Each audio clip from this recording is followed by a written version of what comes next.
so today we're going to look at solving word problems algebraically. This time we're looking at coin problems. So it's slightly different because when we're talking about coins or things like tickets, anything where you can count number as well as value, we're looking at multiple things that we could potentially put in variables for, but unfortunately we're still at a point where we can only solve equations with a single variable. So let's take a look at some options that we have, and then I'll also tell you what I would suggest or strongly suggest for you guys as well.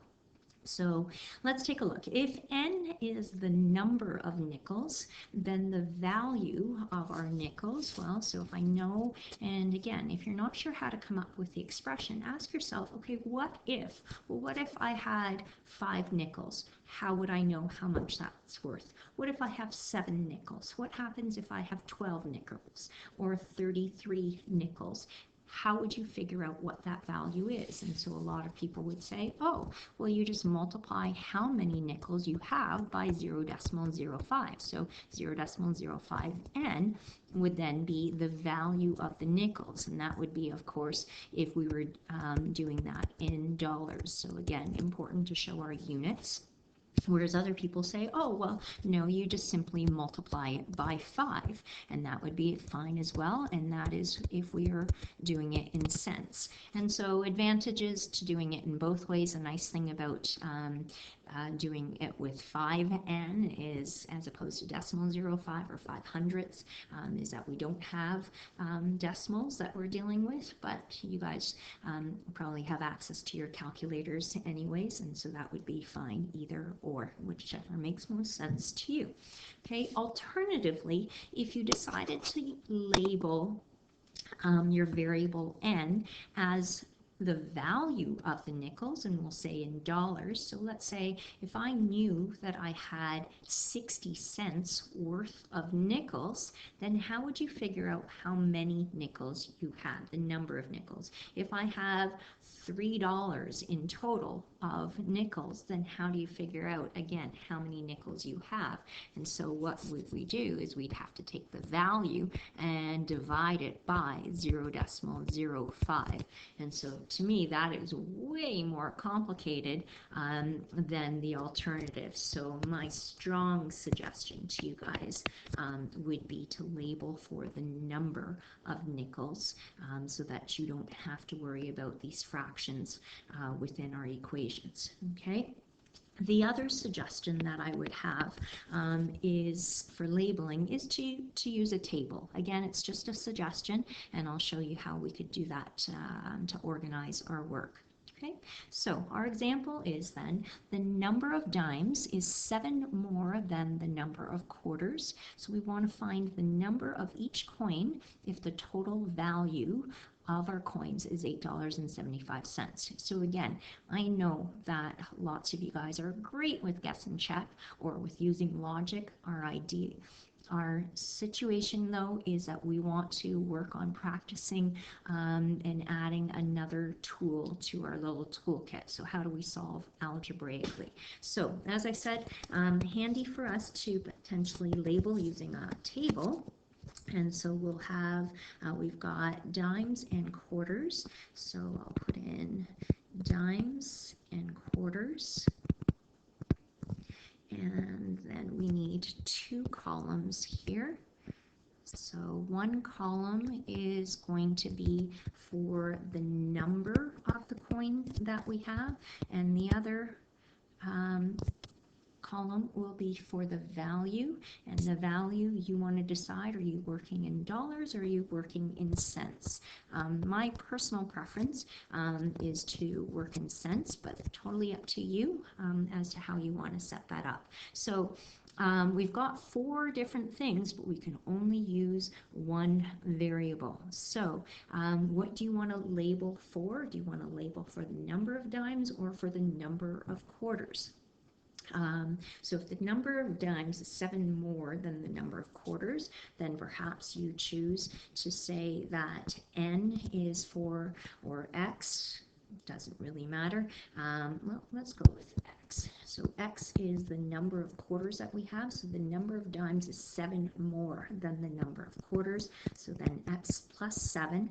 So if I know how many quarters I have, then how do I figure out how much they're worth? Well, I multiply it by 25. If I know how many dimes I have, x plus 7, then the total value of my whole stack of dimes, so not just for one dime, but for all of my dimes, whether I have 3 dimes or 37 dimes, I'm going to multiply the number of dimes that I have by 10. So then, once we've labeled nicely, we can write out our equation.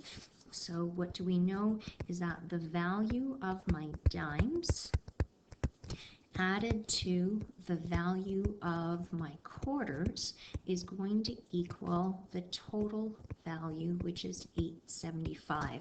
And so, and of course I've got it as 875 because I'm working in cents. Alternatively, if you wanted to work in dollars, you could also have, or you could have 0.1 10 cents, or 10, or just decimal 1 times x plus 7 times, or sorry, plus 0.25x is equal to 8.75. So this is in dollars. Okay, at the end of the day, will we end up with the same answer? Of course we will. Same thing. If you decided to label x for the number of dimes, then the number of quarters would then be x minus 7, since you have more dimes than quarters, so I'd have to subtract 7 to find the number of quarters. Okay, so hardest part is done, which is writing out the equation. So go ahead and solve. You can hit pause and come back and compare solutions then. Okay, so taking a look then, we've distributed the 10, so 10 into times x and times 7, 10 groups of x plus 7 is 10x plus 70, plus 25x is 875, and then we combine our like terms, so 10x's plus 25x's is 35x's. Then we'll go ahead and subtract 70 from each side to isolate our variable, so 35x equals 805, divide both sides by 35, and x is equal to 23.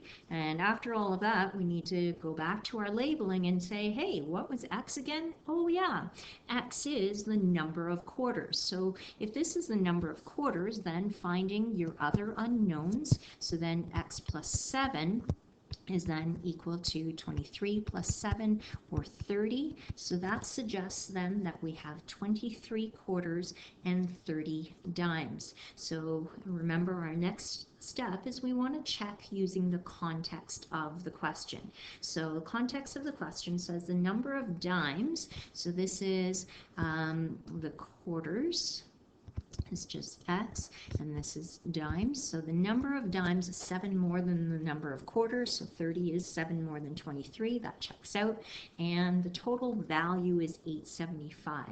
So let's think this through then. So if I've got 23 quarters then, so here's my check, so 23 quarters is going to be 23 times 25 cents a piece, which is going to be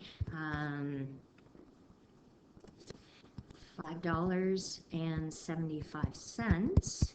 And then if I have 30 dimes, then that is of course going to be 30 times 10 cents a piece, which is $3.